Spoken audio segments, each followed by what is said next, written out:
other thing that you were talking about, that you have your book full right now and you're being very careful as to what you're adding onto the book. So my question is it on account of the funding that you are being a bit more careful about it, in terms of whether do you have the balance sheet strength or not to pull it up, or is it also the execution capabilities? What is a big worry for you right now in terms of monitorable as to how to build the book?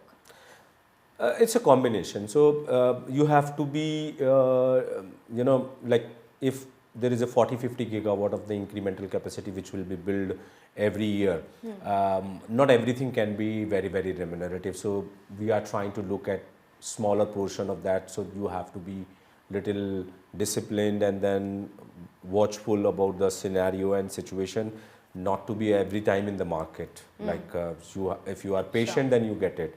That's a one part of it. Second part is also execution. So as I said that, today the way we are looking, we are here to deploy approximately $2 billion capital every year in terms of the total capital expenditure, which will be funded by both equity and debt put together. And that's what is our size, which we are looking over a period of next 5, 7, 10 years time frame. And because we generate that much of the free cash to be deployed.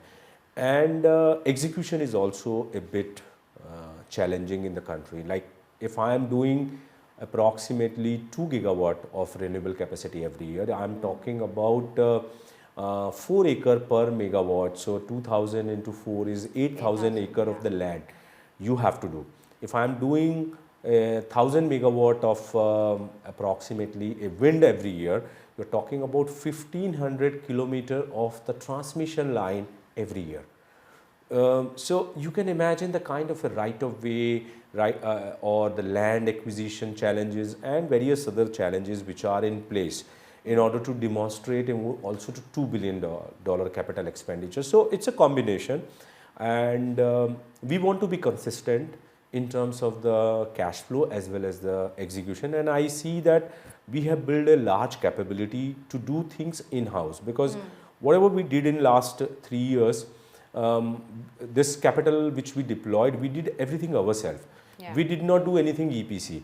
So it was a bit challenging. A lot of my hair turned gray in last 24 months, but and same is with my team. Most of the people lost their hair as well as turned gray. But we build a lot of capability in-house. So we are more matured, more stronger, and we can do much better, and we can do a lot of heavy lifting now going forward. Yeah, I'm guessing the new hair growth will be even better than that, as they say it, right?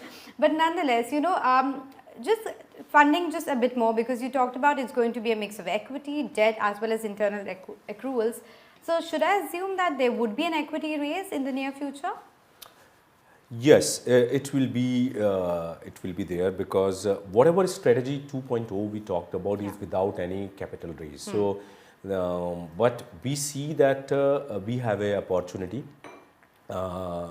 given the size of opportunity, given the execution capability we are having, and given the position where we are coming at this point of time.